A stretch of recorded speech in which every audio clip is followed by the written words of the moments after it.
오늘도 고고바이블에 놀러온 친구들 환영해. 오늘은 마태복음 25장에서 26장. 렛츠 고고고! 마태복음 25장. 그때 하늘나라는 등불을 들고 신랑을 맞이하러 나간 10명의 처녀와 같을 것이다. 그 가운데 5명은 어리석었고 5명은 슬기로웠다. 어리석은 처녀들은 등불은 가져왔지만 기름은 챙기지 않았다. 하지만 슬기로운 처녀들은 등불과 함께 그릇에 기름을 담아 가지고 왔다.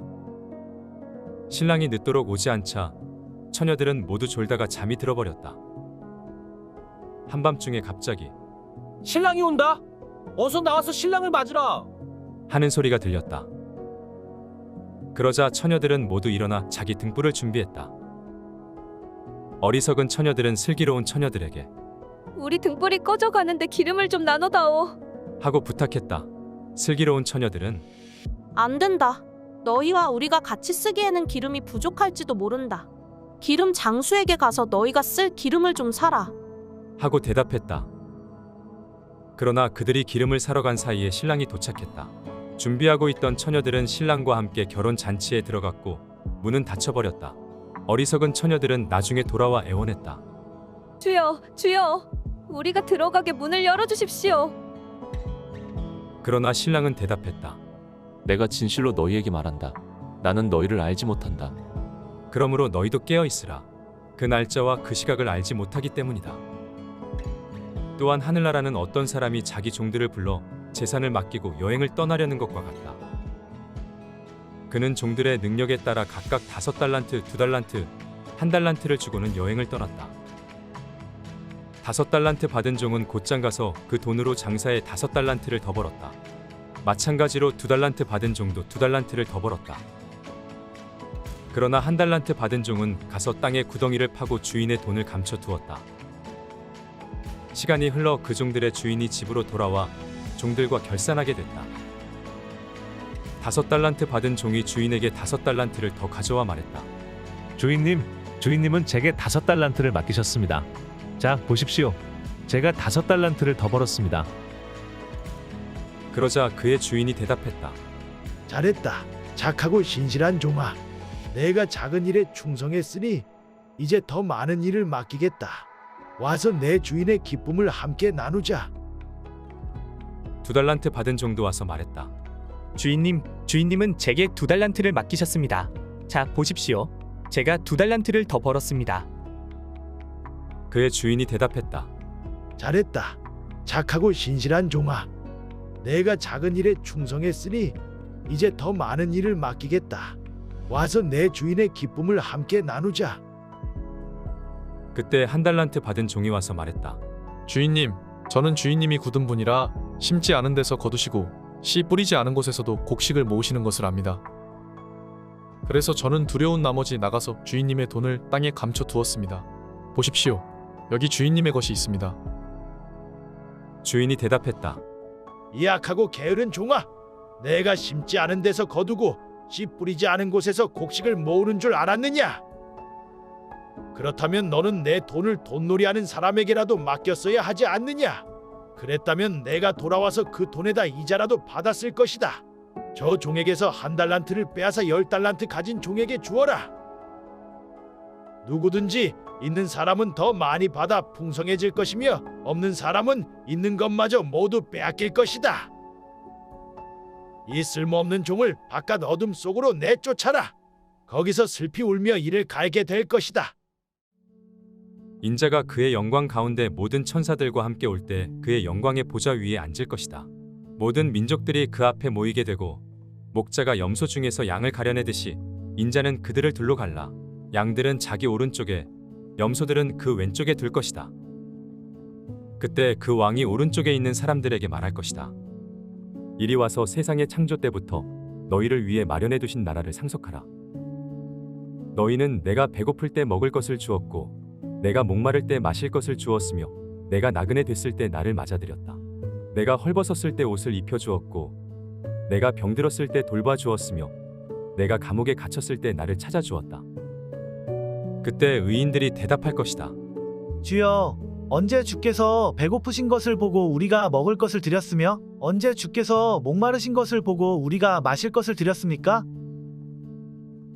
언제 주께서 나그네 되신 것을 보고 우리가 맞아드렸으며 언제 주께서 헐벗으신 것을 보고 우리가 입을 것을 드렸습니까? 언제 주께서 병드시거나 감옥에 갇히신 것을 보고 우리가 찾아갔습니까?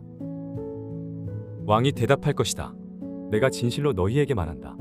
무엇이든 너희가 여기 있는 내 형제들 중 가장 보잘것없는 사람에게 한 것이 곧 내게 한 것이다. 그러고 나서 왕은 왼쪽에 있는 사람들에게 말할 것이다.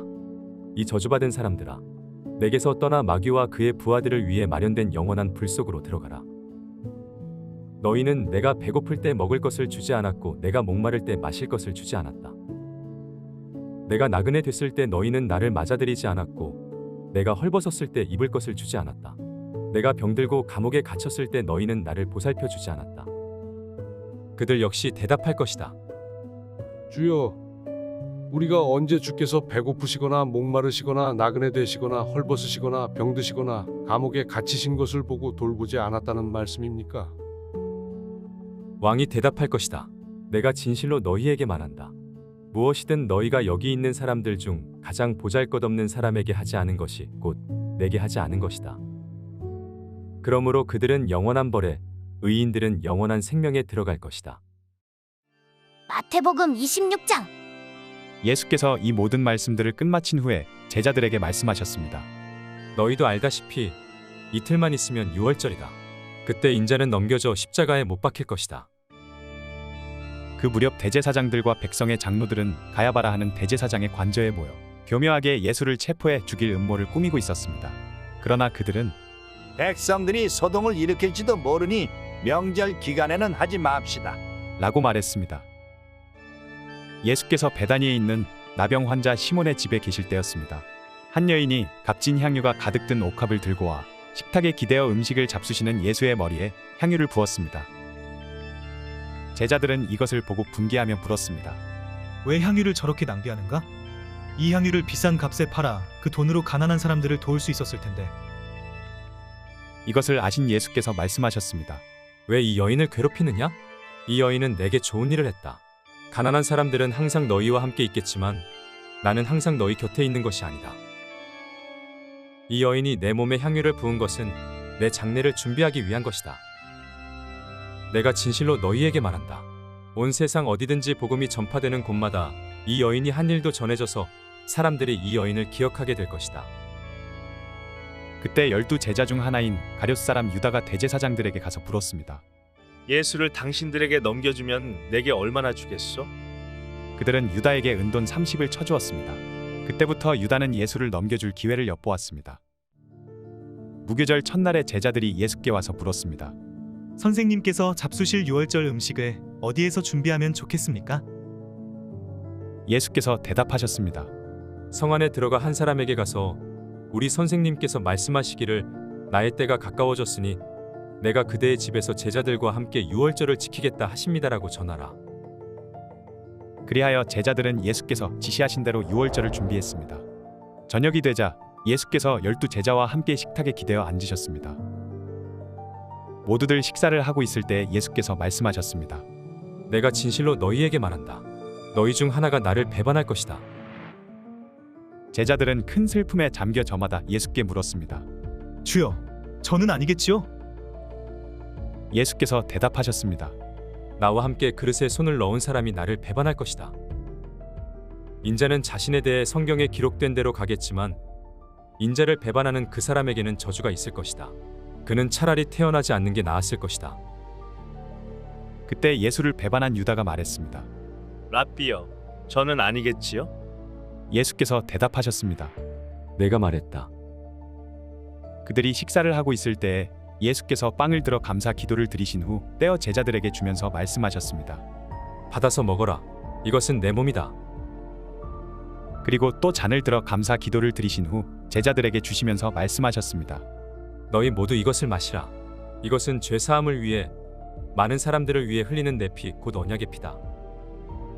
내가 너희에게 말한다. 나는 이제부터 내 아버지의 나라에서 너희와 함께 새 포도주를 마실 그날까지 다시는 포도 열매로 만든 것을 마시지 않을 것이다. 그들은 찬송을 부른 후에 올리브 산으로 향했습니다. 그때 예수께서 제자들에게 말씀하셨습니다. 내가 목자를 치리니 양떼가 흩어질 것이다라고 성경에 기록된 대로 오늘 밤에 너희는 모두 나를 버릴 것이다. 그러나 내가 살아난 뒤에 너희보다 먼저 갈릴리로 갈 것이다. 베드로가 대답했습니다. 모두들 주를 버린다 해도 저는 결코 버리지 않겠습니다. 예수께서 대답하셨습니다. 내가 진실로 내게 말한다. 바로 오늘 밤 닭이 울기 전에 너는 3번 나를 부인할 것이다. 그러자 베드로가 외쳤습니다. 주와 함께 죽을지언정 결코 주를 모른다고 하지 않을 것입니다. 그러자 다른 제자들도 모두 똑같이 말했습니다. 그때 예수께서 제자들과 함께 겟세마네라고 하는 곳으로 가서 제자들에게 말씀하셨습니다. 내가 저기에 가서 기도하는 동안 여기 앉아 있으라. 예수께서 베드로와 세베대의 두 아들을 데리고 가셨습니다. 예수께서는 슬픔에 잠겨 괴로워하셨습니다. 그때 예수께서 그들에게 말씀하셨습니다. 내 마음이 너무 괴로워 죽을 지경이다. 너희는 여기 머물러 나와 함께 깨어 있도록 하라. 예수께서 조금 떨어진 곳으로 가셔서 얼굴을 땅에 파묻고 엎드려 기도하셨습니다. 내 아버지, 할 수 있다면 이 잔을 내게서 거둬 주십시오. 그러나 내 뜻대로 하지 마시고 아버지의 뜻대로 하십시오. 그리고 제자들에게 돌아와 보니 그들은 자고 있었습니다. 예수께서 베드로에게 물으셨습니다. 너희가 1시간도 나와 함께 깨어 있지 못하겠느냐? 시험에 들지 않도록 깨어서 기도하라. 마음은 간절한데 육신이 약하구나. 그리고 예수께서 다시 가서 기도하셨습니다. 내 아버지, 내가 마시지 않고서는 이 잔이 내게서 떠날 수 없다면 아버지의 뜻대로 해주십시오. 예수께서 돌아와 보니 제자들은 또 잠이 들어 있었습니다. 그들은 너무 졸려서 눈을 뜰 수 없었습니다. 그래서 예수께서 그들을 두고 또다시 가셔서 3번째로 똑같은 기도를 하셨습니다. 그러고는 제자들에게 돌아와 말씀하셨습니다. 이제는 자고 쉬라. 보라, 때가 가까이 왔다. 인자가 배반당해 죄인들의 손에 넘겨지게 됐구나. 일어나라, 가자. 보라, 저기 나를 넘겨줄 사람이 가까이 오고 있다. 예수의 말씀이 채 끝나기도 전에 12 제자 중 하나인 유다가 다가왔습니다. 유다 곁에는 대제사장들과 백성의 장로들이 보낸 큰 무리가 칼과 몽둥이로 무장하고 있었습니다. 그리고 예수를 넘겨줄 사람이 그들에게 신호를 보내기로 정해두었습니다. 내가 입을 맞추는 사람이 바로 그 사람이니 그를 붙잡으시오. 곧바로 유다는 예수께 다가가 랍비여, 안녕하십니까? 라고 말하며 입을 맞추었습니다. 예수께서 대답하셨습니다. 친구여, 무엇을 하려고 여기에 왔느냐? 그러자 사람들이 한 발자국 앞으로 나오더니 예수를 붙잡아 체포했습니다. 그때 예수의 일행 중 한 사람이 손을 뻗어 자기 칼을 빼고는 대제사장의 종을 내리쳐 그 귀를 잘랐습니다. 예수께서 그에게 말씀하셨습니다. 내 칼을 칼집에 도로 꽂아라. 칼을 뽑는 사람들은 모두 칼로 망할 것이다. 내가 내 아버지께 청하면 당장 12군단보다 더 많은 천사들을 보내주실 수 있다는 것을 너는 모르느냐? 그러나 만일 그렇게 하면 성경에서 이런 일이 마땅히 일어나야 한다고 말한 것이 어떻게 이루어지겠느냐? 그때 예수께서 무리에게 말씀하셨습니다. 너희가 강도를 잡듯이 칼과 몽둥이로 나를 잡으러 왔느냐? 내가 날마다 성전에 앉아 가르쳤는데 너희가 그때는 나를 체포하지 않았다. 그러나 이 모든 일은 예언자들의 글을 이루기 위해 일어난 것이다.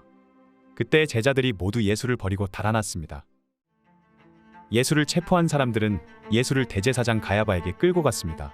그곳에는 율법학자들과 장로들이 모여 있었습니다. 베드로는 멀찌감치 예수를 따라가 대제사장 관저의 뜰까지 갔습니다. 그는 들어가 하인들과 함께 앉아서 결말이 어떻게 되는지 지켜보았습니다. 대제사장들과 온 공회가 예수에 대한 거짓 증거를 찾아내어 죽이려고 했습니다.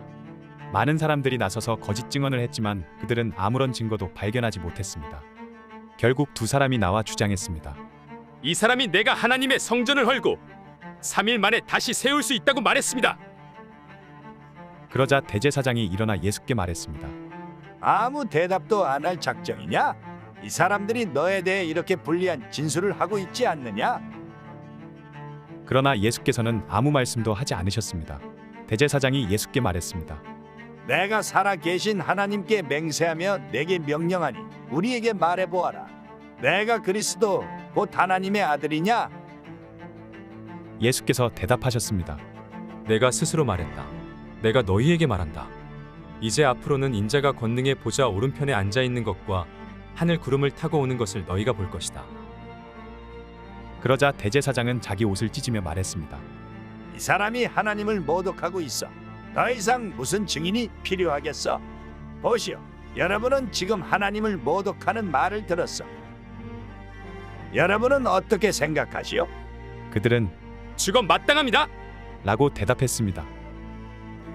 그러자 그들은 예수의 얼굴에 침을 뱉고 주먹으로 그를 때렸습니다. 또 어떤 사람들은 뺨을 때리면서 말했습니다. 그리스도야, 누가 너를 때렸는지 예언자처럼 말해 보아라. 그때 베드로는 뜰에 앉아 있는데 한 하녀가 베드로에게 다가와 말했습니다. 당신도 갈릴리 사람 예수와 함께 있었던 사람이군요? 그러나 베드로는 모든 사람들 앞에서 그 말을 부인하며 내가 도대체 무슨 말을 하는지 나는 모르겠다. 라고 했습니다. 그러고는 대문 있는 데로 나왔는데 또 다른 하녀가 베드로를 보더니 거기 있던 사람들에게 말했습니다. 이 사람도 나사렛 예수와 함께 있었어요. 베드로는 다시 맹세코 부인하며 나는 그 사람을 모르오. 라고 했습니다. 얼마 지나지 않아 거기 서 있던 사람들이 베드로에게 다가와 말했습니다. 당신도 그들 중 한 사람인 것이 틀림없어. 당신의 말씨를 보니 분명하오. 그러자 베드로는 저주하며 나는 그 사람을 모른다. 라고 맹세했습니다. 바로 그때 닭이 울었습니다. 그제야 베드로는 예수께서 닭이 울기 전에 내가 3번 나를 모른다고 할 것이다. 라고 하신 말씀이 생각났습니다. 그리고 베드로는 밖으로 나가 한없이 눈물을 쏟았습니다.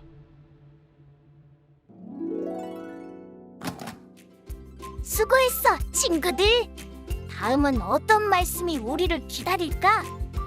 그럼 다음에 또 만나자. 안녕.